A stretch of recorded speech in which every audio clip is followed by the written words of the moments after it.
अंतःकरणाचे परिवर्तन आणि अध्यात्माची पहाट फुलवणारे आपल्या हक्काचे यशवंत प्रसाद न्यूज.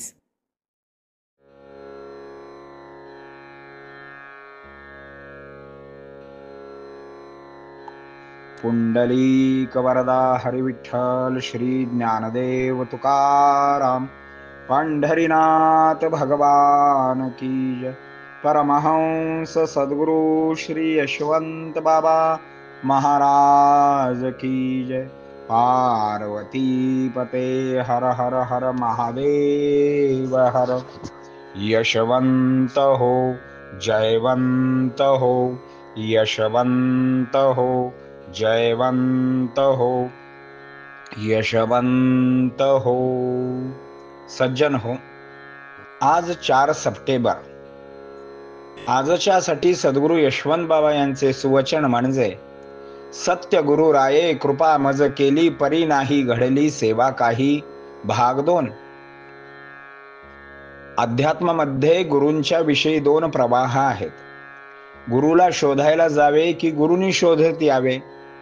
कोण म्हणेल आपण शोधावे तर कोण म्हणेल गुरुनी शोधत यावे. अर्थात ही विचारांची लढाई विचारानेच मिटवली पाहिजे.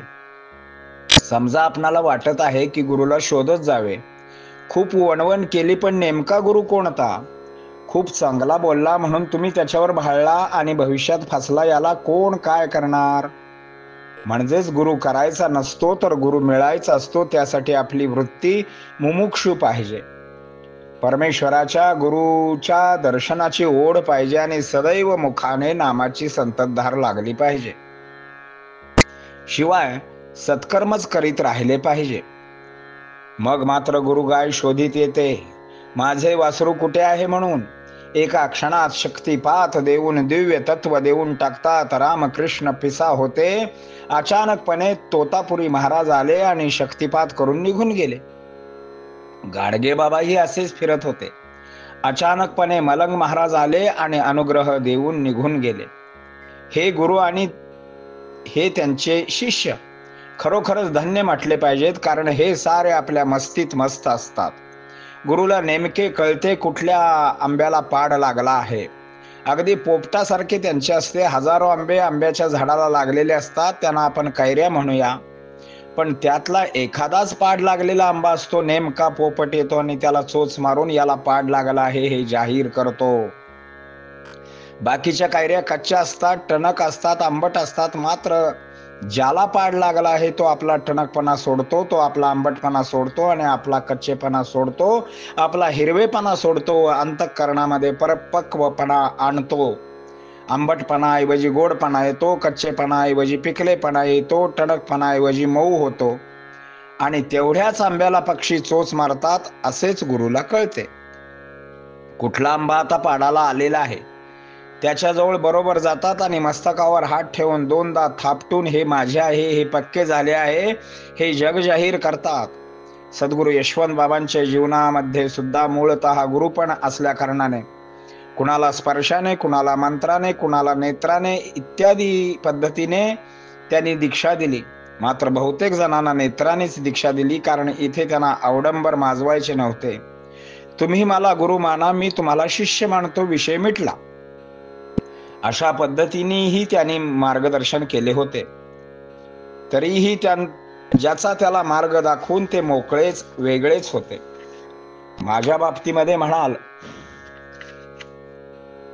तर कोणाची का होईना कृपा व्हावी व त्या योगे गुरुची भेट व्हावी म्हणून मी तळमळत होतो. दररोज श्री जगदंबाईचे दर्शन, तिला विनवणी, पौर्णिमेस गोंदावल्यात जाऊन तिथे अश्रू डाळून गुरूंची भेट व्हावी म्हणून विनंती करत होतो. एके दिवशी गोंदावल्याहून मी कुरोलीस माझ्या घरी आलो. आईला सांगितले, आई चहा करून दे, मी बाबांच्याकडे जातो आहे. 10-12 कप चहा घेऊन मी माळाला आलो. श्री महाराज व काही सेवक बसले होते. अरे मास्तरांनी चहा आणलाय, वाटा सर्वांना, असे माझे कौतुकही झाले. मला शेजारी बसवून घेतले आणि महाराज मला म्हणाले, गोंदावल्यात किती स्वच्छता असते, कशा रांगोळ्या काढलेल्या असतात, कसे अन्नदान होते, कसे नामस्मरण चाललेले असते. आमच्या इथे काय आहे रे? आमच्या इथे सगळी गहाणच. एवढे बोलून त्यांनी माझ्या छातीला दोनदा हात लावला आणि त्याच क्षणी माझी ब्रह्मानंदी टाळी लागली.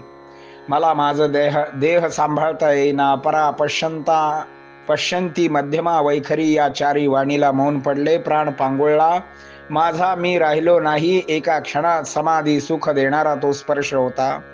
मात्र हे मला सहन होत नव्हते. श्री गुरूंनी पुन्हा जाणल्याने पुन्हा एकदा स्पर्श केला. मी पूर्ववत स्थितीत आलो. समाधी अवस्थेमध्ये असताना मला श्री महाराजांच्या जागी महाराज दिसतच नव्हते. महाराजांच्या जागी प्रत्यक्ष शेष, तेही प्रचंड आकाराचा शेष दिसत होता. अर्थात महाराजांच्या भोवती 10-20 माणसे बसलेली होती. हा प्रकार चाललेला होता. तरीही महाराजांनी कोणालाच काही समजू दिले नाही. त्या क्षणी माझा झालेला शक्तिपात मला काहीतरी नवीन देऊन गेला होता. पुढे 15 दिवस मी त्याच अवस्थेत होतो. लहान मोठे नाग सर्प मला सतत दिसत होते. शेवटी महाराजांची क्षमा मागितली आणि देहातीत अवस्था एका क्षणात बंद झाली व ओम परमहंस सद्गुरु श्री यशवंत बाबा महाराज माझे गुरु झाले. यशवंत हो, जयवंत हो, यशवंत हो, जयवंत हो, यशवंत हो, जयवंत हो. पुंडलीक वरदा हरिविठ्ठल श्री ज्ञानदेव तुकाराम पंढरीनाथ भगवान की जय. परमहंस सद्गुरु श्री यशवंत बाबा महाराज की जय.